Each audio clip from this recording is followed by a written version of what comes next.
Hello friends, तो आज हम लोग देखेंगे फ्लेमिंग का वाम हस्त नियम। ठीक है, ये बहुत ही इंपॉर्टेंट टॉपिक है और बोर्ड एग्जाम में ये लगभग पूछे ही जाते हैं। ठीक है, 2 साल 3 साल में रिपीट किए ही जाते हैं ये प्रश्न। ठीक है, ये प्रश्न जब भी आएंगे 2 मार्क्स में आएंगे और कभी कभी एग्जामिनेशन का अगर मन नहीं रहा तो ये 5 मार्क्स में भी इस क्वेश्चन को डाल देगा। ठीक है, लेकिन लगभग हमको जहाँ तक लगता है ये क्वेश्चन जो है ना हर बार 2 मार्क्स में ही पूछे जाते हैं। ठीक है, तो ये बहुत ही इंपॉर्टेंट टॉपिक है फ्रेंड्स, और आज हम लोग देखेंगे फ्लेमिंग का वाम हस्त नियम क्या है। ठीक है, तो आइए हम लोग देखते हैं फ्लेमिंग का वाम हस्त नियम।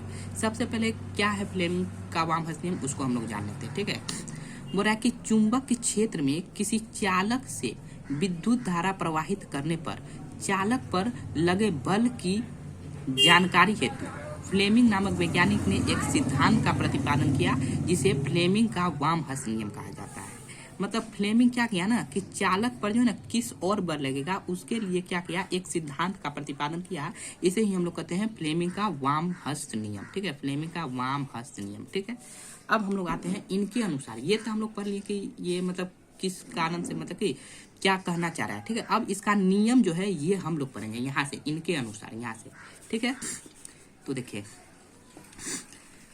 इनके अनुसार बाएं हाथ की 3 उंगलियां, ठीक है, बाएं हाथ की 3 उंगलियां, ये 3 उंगलियां, बाएं हाथ की 3 उंगलियां मध्यमा, तर्जनी एवं अंगूठा को इस प्रकार फैलाई जाए कि तर्जनी चुंबक क्षेत्र की दिशा में तथा मध्यमा धारा की दिशा में हो तो अंगूठा चालक पर लगे बल की दिशा सूचित करता है। ठीक है, यही इसका नियम है यहाँ से यहाँ तक। ठीक है, आप लोग एग्जाम में सिर्फ यहाँ से यहाँ तक भी लिख दीजिएगा और फिगर बना दीजिएगा तो आपको 2 मार्क्स 100% मिल जाएगा। ठीक है, तो आइए अब लोग इसका फिगर देखते हैं। ठीक है, तो ये है फिगर।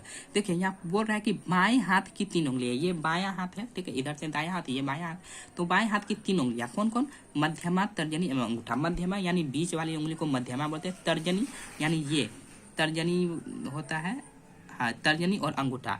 ठीक है, ये हो गया अंगूठा और ये हो गया मध्यमा, ये हो गया तर्जनी। ठीक है, ये हो गया तर्जनी, ये हो गया मध्यमा और ये हो गया अंगूठा। तो इस प्रकार फैलाए। ठीक है, इस प्रकार फैलाया जाए कि तर्जनी चुंबक क्षेत्र की दिशा में, ठीक है, ये तर्जनी जो है ये चुंबक क्षेत्र की दिशा को सूचित करेगा। देखिए मैंने यहाँ पे तीर से निशान मार दिया। तर्जनी ये क्षेत्र की दिशा, मतलब चुंबक क्षेत्र की दिशा को सूचित करेगा। ठीक है, और मध्यमा धारा की दिशा, ठीक है, मतलब ये बीच वाली जो उंगली मध्य में ये धारा की दिशा को सूचित करेगा। ठीक है, तो अंगूठा चालक पर लगे बल की दिशा सूचित करता है। तो ये अंगूठा जो है ना ये चालक पर लगे बल की दिशा, मतलब बल की दिशा इधर होगा। ठीक है, ये इसका फिगर है। ठीक है, ये देख लिए, ये मध्यमा, ये तर्जनी, ये अंगूठा। ठीक, ये फिगर है पूरे बच्चों। ठीक है, इसको सेम इसी तरह से बना दीजिएगा। फिगर सिर्फ एक फिगर बना दीजिएगा, ये वाला इंपॉर्टेंट फिगर है। ठीक है, ये कंप्लीट होता है फ्लेमिंग का वाम हस्त नियम। ठीक है बच्चों, तो एक बार हम लोग फिर से देख लेते हैं। इनके अनुसार बाएं हाथ की 3 उंगलियां मध्यमा, तर्जनी एवं अंगूठा को इस प्रकार फैलाई जाए कि तर्जनी चुंबक क्षेत्र की दिशा में तथा मध्यमा धारा की दिशा में हो तो अंगूठा चालक पर लगे बल की दिशा सूचित करती है। सेम ऐसे ही लिखेगा, एग्जामिनर आपका आंसर देख के एकदम खुश हो जाएगा और 2 मार्क्स 100% दे देगा। ठीक है, फिगर सिर्फ ये वाला बनाएगा, ये दोनों मैं आपको समझाने के लिए बनाया हूँ। ठीक है, ये मध्यमा उंगली है, ये तर्जनी और ये अंगूठा। ठीक है बच्चों, तो ये टॉपिक कंप्लीट होता है। आप मेरे चैनल को सब्सक्राइब कीजिए, लाइक कीजिए। ठीक है, क्योंकि वीडियो बनाने में बहुत मेहनत लगते हैं दोस्तों, देख ही रहे हैं, इतना इतना फिगर बनाना, लिखना, फिर आप लोगों को देना। ठीक है, तो चलिए, मेरा ये चैनल है @ ठीक है, केसरी KESHRI और ये सूरज, इस चैनल को सब्सक्राइब करें। थैंक यू दोस्तों।